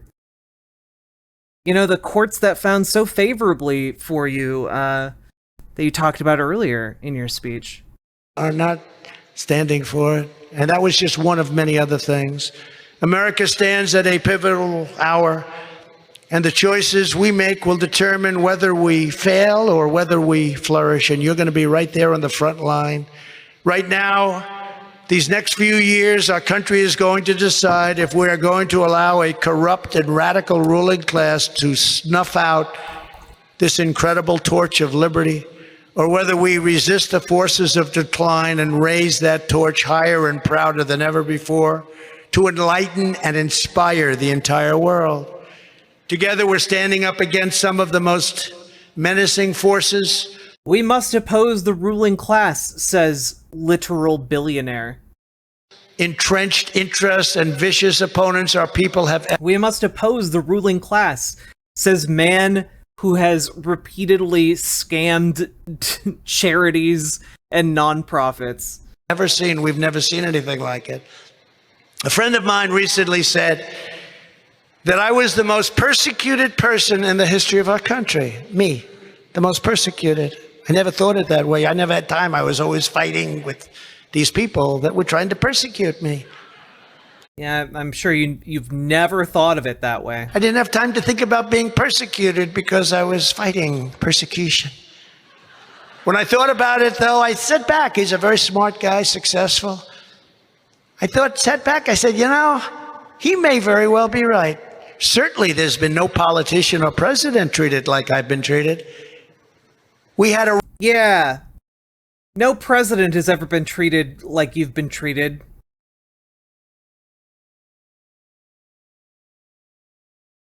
And none of them have been treated worse.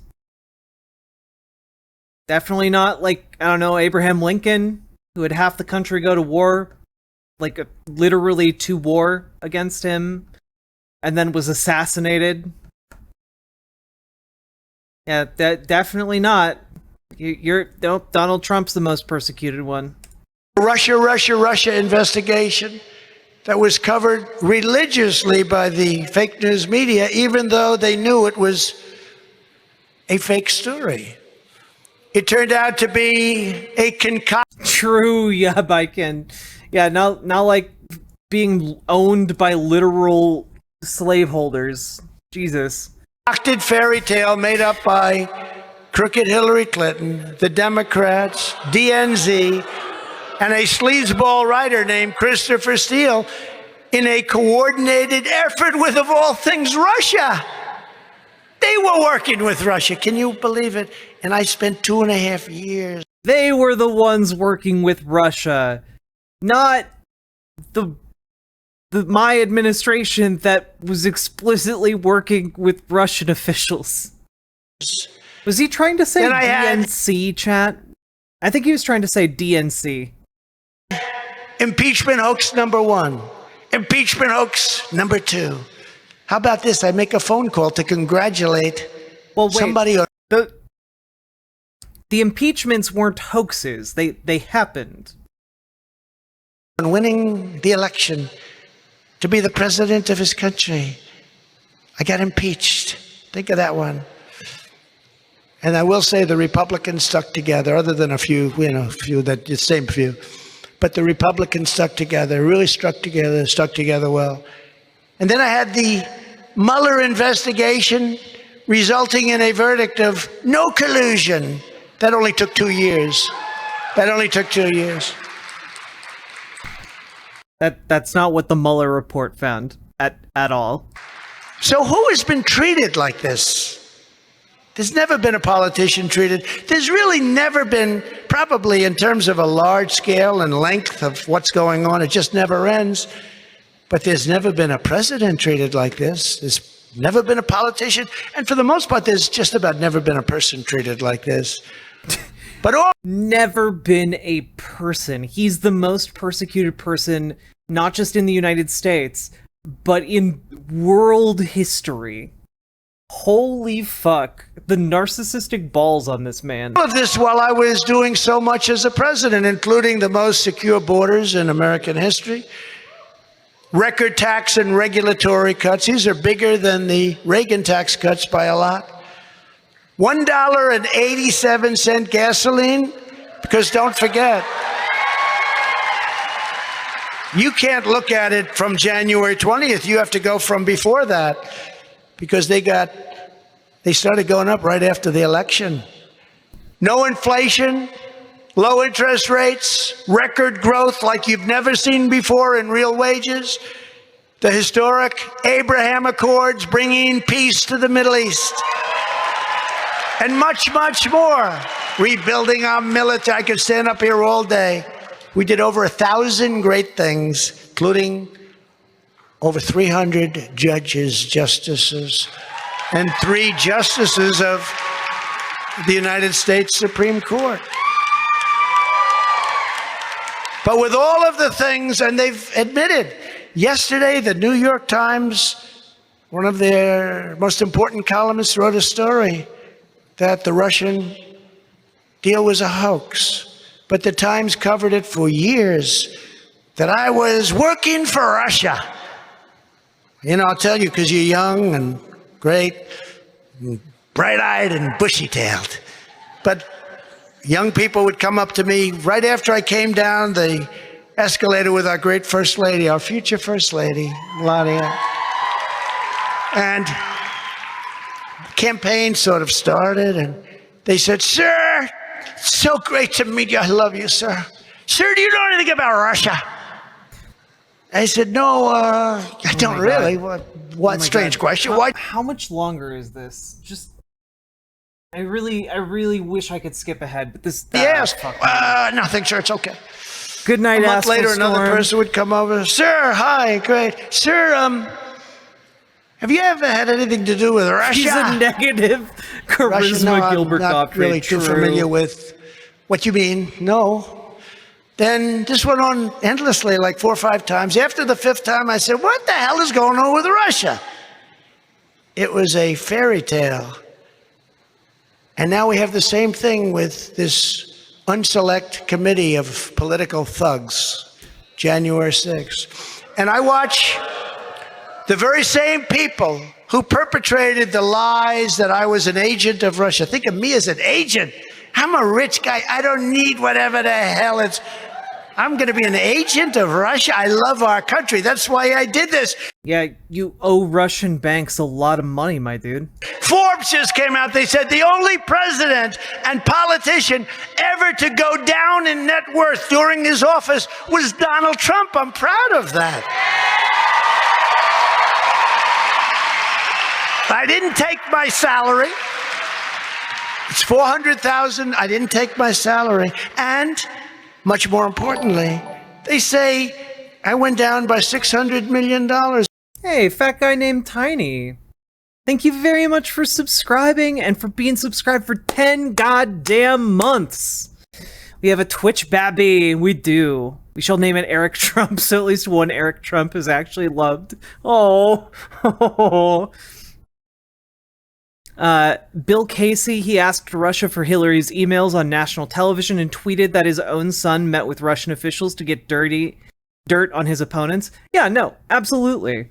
Like, the Mueller report showed that there was real shady shit going on, and very, very illegal shit, but not enough to qualify as collusion because they didn't have the information to come to that conclusion. Also, Shmorg's Horde, thank you very much for the follow. I appreciate it. Very much. Where's the child support for little baby Cumrod? Not forthcoming. And I knew I would because I didn't do deals. I could have made deals. Oh, I could have made the greatest deal sitting behind the Oval Office. But I didn't think it was appropriate. And we didn't do it. We didn't do it. They said that. And, you know, I thought it was a very good, nice story. I lost, they say $600 million. I would say more than that. But I don't need money. It's lucky. But I did a legitimate job representing the people of this country. But I had people to deal with, like Shifty Adam Schiff. Smart guy. He's a whack job. Looks like a watermelon head, right? The shape is perfect. And he's very angry. He hates Biden because Biden didn't give him a job. They thought they were going to take him out of Congress and give him a big job, but they didn't do it. But he's a smart guy. He's a vicious guy, horrible liar. Must hate our country. But think of it. Hillary Clinton, Adam Schiff, and a small group of them made up the Russia story, right? They made it up. And now it's come out. And by the way, Durham has done a very good job in that. I'd like to see him go a little faster, but he did a good job. But it was a made up. I thought this was going to be done like so long ago, chat. This is an insanely long speech. Hoax. And now yesterday, the New York Times admitted it. Washington Post has already admitted it. And by the way, they should give back their Pulitzer. I mean, this clip is 13 hours long, but not of him talking. I don't think. Prizes for reporting on the Russia hoax. Maybe we'll sue Pulitzer organization, because that's another one. How the hell do you get a Pulitzer Prize and you were wrong? But think of this story. So they make up. Do you have a couple of minutes, by the way? Yes, good. You have a So couple think it, because I minutes. haven't seen anybody leaving yet. Oh my God. I have gone so off script that all those speeches are my best speeches. We don't That's have one that thing time. you can't say about Joe Biden. If he goes off script, it's a disaster. It's a disaster. But think about this. Think about this. Think about this, how vicious these people are. I see Adam Schiff for years now come to the microphone, and he acts so, it's so solemn, it's so sad, our country, I love our country. He comes up to the microphone, and he goes, this is during the Russia hoax. And he goes, Donald Trump Jr., who you just heard speak, and he's a great young guy, and he loves our country. He loves our country. I don't even know why the hell he does this, but he loves our country. Donald Trump Jr. will be going to jail because of what he's done with Russia. What? He didn't do anything. He had to testify because of Burr, talking about? a weak, pathetic guy who looks like he made money. I don't know. I guess inside trading. Didn't he go out and buy all sorts of rubber outfits? He got rid of his stock because he heard about, I don't know, but Richard Burr from North Carolina, terrible guy, terrible senator. And he allowed this to happen. But think, Schiff knows the story. He knows the story. And it's all made up, and he knows it's phony. He made it up with crooked Hillary Clinton, the DNC, the Democrats, and the sleazebag writer from Great Britain, Jonathan Steele. You mean the fucking, like... Wasn't Jonathan Steele, like, MI6? I'm totally lost now. Dude, he is fucking... just soup brain. I've said that a couple of times now, but he is the soupiest of brains. He made it up. He made up the story. It's all fiction. He knows it. And he gets up and he says, Donald Trump Jr., the son of the president, will be going to jail. Now think of this, just to get off it, but... Christopher Steele is a British former intelligence officer with the Secret Intelligence Service. Yeah, he's MI6 from 1987 until 2009. He is literally the type of person James Bond is. What kind of scum knows a story is false and he wants to put somebody's son in prison? Yeah, Biken, thank you very much for the 5 gifted subs. That is incredibly generous of you, and I appreciate it very, very much. Thank you for helping me to pay my rent and eat food, and also pay for my health insurance. So those are the 3 things I need to do every month, so thank you very much. Have you seen the ticker on the bottom? It's about trans school policy. I can't. Okay. How bad is a person like that? And now I see the same guy and others, but the same group get up before the microphones and thank talk you, about Sam and Miss. You're January incredibly 6th. generous. It's a disgrace what's happening to our country. And that's all we talk about are these things. We don't talk about what we should be. And you say, where does it stop? Where does it all end? And it probably doesn't stop because despite the great outside dangers, our biggest threat remains the sick and sinister and very evil people from within our country. Guys like the enemy Schiff within. And people like crazy Nancy Pelosi. She's nuts. I'm telling you, she's a nut job. I mean, you talk about people in politics. Look at her husband every time I don't want to look at it. I'm having sat through the transphobic section of his speech. I'm done. I'm done with the transphobia today. That was my limit. Something happens, he goes out and he buys stuff. He's made a lot of money. He made $100 million. She started off with nothing. And she does have a big wall around her house. How bad is a man who knew a story was a lie, then put a kid in jail over it? Central Park 5 might be wondering too. Yeah. Donald Trump still wants them in prison, though, because they're black, all right? Donald Trump still wants them in prison for a crime they didn't commit because they are black. us, by the way, even though she fought us like crazy in the world. But she's crazy. She's nuts. I'm telling you, she's a psycho. Never forget everything this. I mean, how can they allow a person to make all that money and the press barely wants to cover it? It's called inside trading. Insider trading. Everything this corrupt establishment is doing to me. It's true. I saw Nancy Pelosi getting armed for her Antifa patrol, and I also saw her wearing a Karl Marx shirt, and she had a Che Guevara poster on her wall. It's true. It's true. Is all about preserving their power and control over the American people. They're sick. They want to damage me in any form so I can no longer represent you. Obviously, they want me not to be the candidate because they never talk about anybody else. Information. We have a great candidate in Pennsylvania, and he's running against an absolute loser named Shapiro. And I'm sorry, Doug Real Mastriano.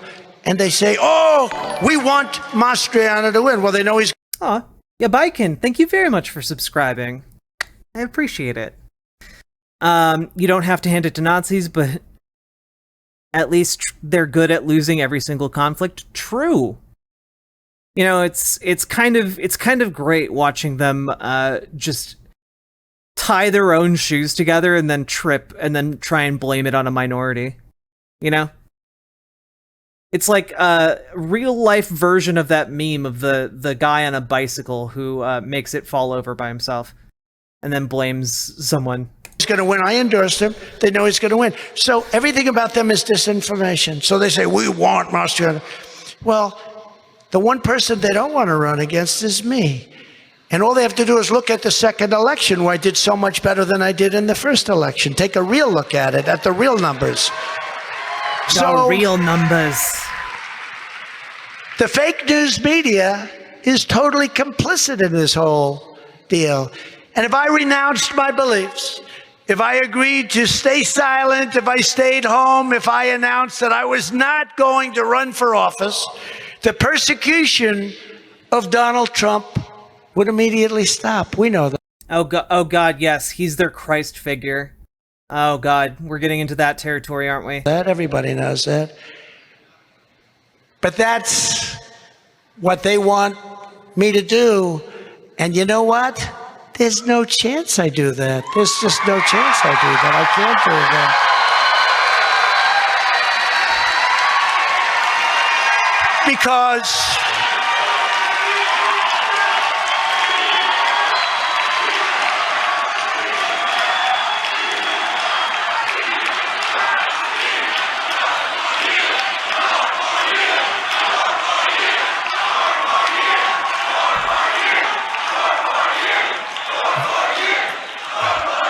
thank you very much.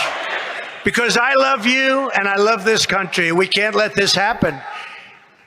They're coming after me because I am standing up for you. That's why they're coming after me, and because you're I have taken on the burden of your sins, and I will let them crucify me. Force. And remember this, in the history of our country, there has never, ever been a movement like we are all proud to be a part of. MAGA. Make America great again. MAGA. You know, it's true. He's less likely to get arrested if he does run. And if he wins, then he's even less likely to be held accountable. Yeah, he's been dancing around it for a while, Mint. We all know he wants to. I took out a hat. It said, Keep America Great. I was going to maybe go into Keep America, because we had made America great. And now I realize that hat is so obsolete because America is not great anymore. We have to make it great again, but it's not great anymore. Sad to say, hard to say. I'm not doing this for me because I had a very good and luxurious life before deciding to enter the wonderful world of politics. I'm doing it for you. And it's my honor to do God, it, what a because if I sacrifice. don't, our nation is doomed to become another Venezuela or become another Soviet Union, to become a large-scale version of Cuba, where all is lost and where there is absolutely no hope. You mean a large-scale version of Cuba where they have the best medical care in the world? Crazy, bro. No hope. No matter how big or powerful these corrupt radicals may be, you must never forget, this nation does not belong to them. Yeah, what if we just like went, I don't know, like 30% Cuba and had free healthcare? You know, I'd be okay with that. I'd be pretty okay with that. This nation belongs to you.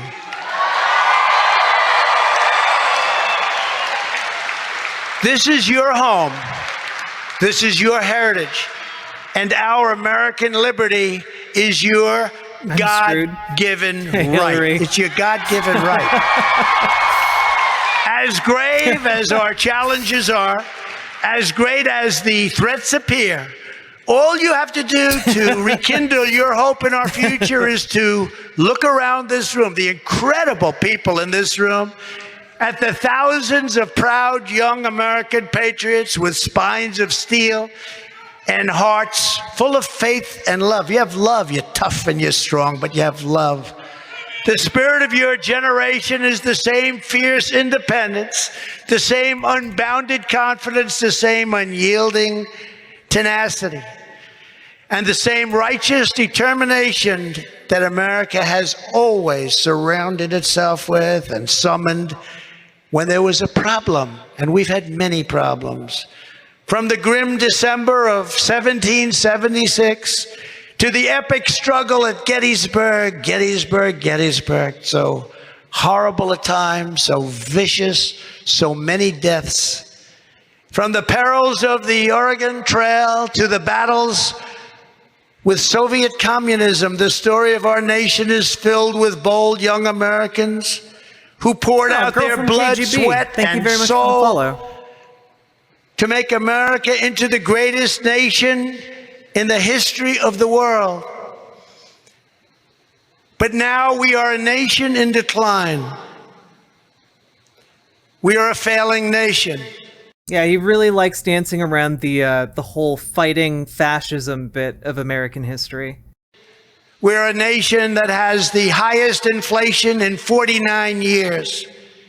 And where the stock market just finished the worst first half of the year since 1872. Likewise, we are a nation that has the highest energy costs in its history.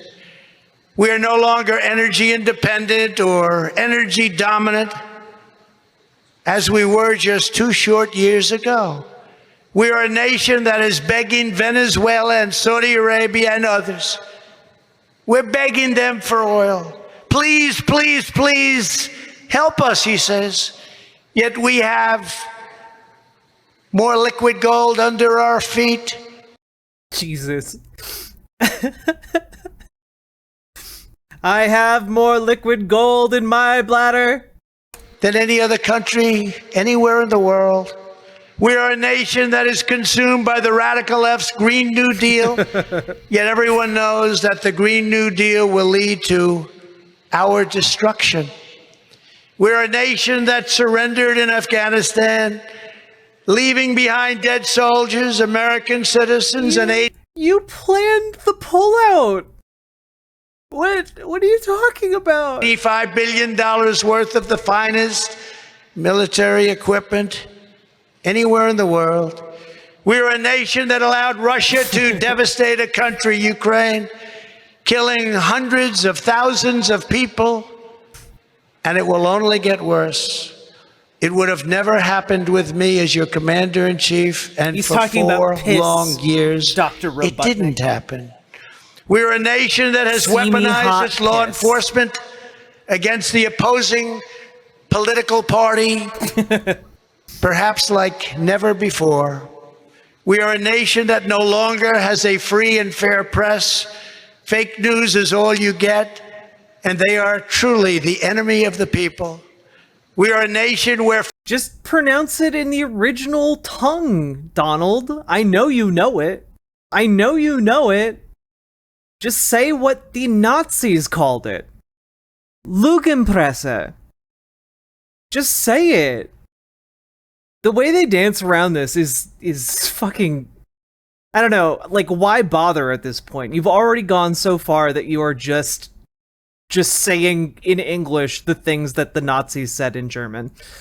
Is no longer allowed, where crime is rampant like never before, where the economy has been collapsing, where more people died of COVID in 2021 than died of COVID in 2020. We are a nation that is allowing Iran to build a massive nuclear weapon, which they will incredibly be allowed to bring forward very, very soon. And right now, China is using the trillions of dollars it has taken from us over many, many years to build a military that will outrival our own. And just 2 years ago, we had Iran, China, Russia, and North Korea in check. They weren't going to do a thing against us. And everyone knew it, because you know what? They respected your leader and they respected our country. Yeah, I don't understand how anyone listens to this and doesn't just think, soup brain. There are people who listen to him talk and think he is bloody brilliant. I don't get it. And perhaps most importantly, we are a nation that is no longer respected or listened to around the world. We are a nation that in many ways has become a joke. And we are a nation that is hostile to liberty, freedom, and to faith.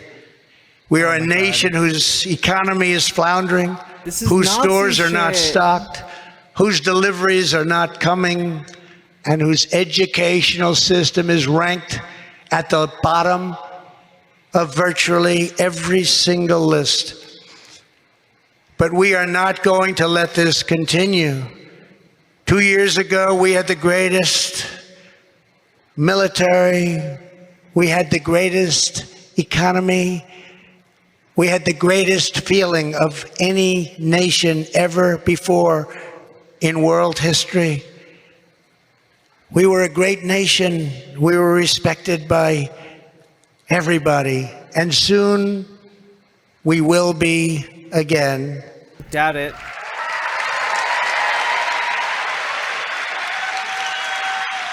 It has always been the case that right when the situation looks the bleakest for America, that's when America digs in, fights back, and begins its incredible comeback. And standing before you tonight, I believe our nation is ready for a comeback like no one has ever seen before. Please stop. And just like with all the other crossroads of our history, I have no doubt that it will be young, courageous, freedom-loving patriots of America like you who will once again lead the way to greatness. I believe that. We will stand up to the radical left lunatics, and we will fight for America like no one has ever fought before.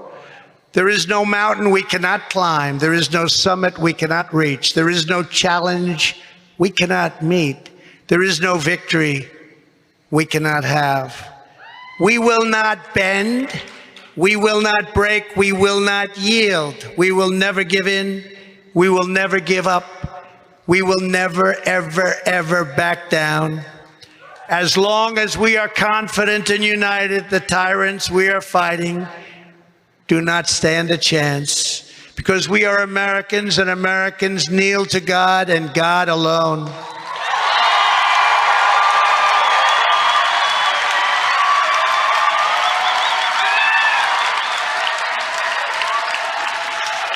My fellow young citizens, that's what you are. You're young people. You're great young people. This incredible journey we are on together has only just begun. And it's time to start talking about greatness for our country again. We are one movement, one people, one family, and one glorious American nation. So with the help of everyone here today, and it's been my great honor to be with you, our citizens all across the land, we will make America powerful again.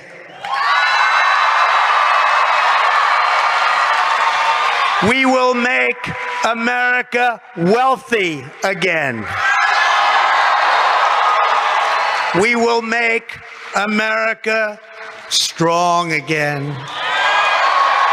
We will make America proud again. We will make America safe again. And we will make America great again. Thank you very much. Thank you. Thank you very much, everybody.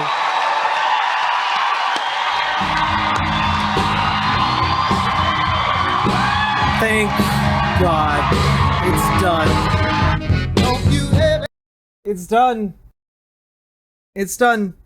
Chat, I would ask you if you enjoyed that to hit the follow button, but no one enjoyed it. It was the worst. It was awful and terrible, and nobody clapped.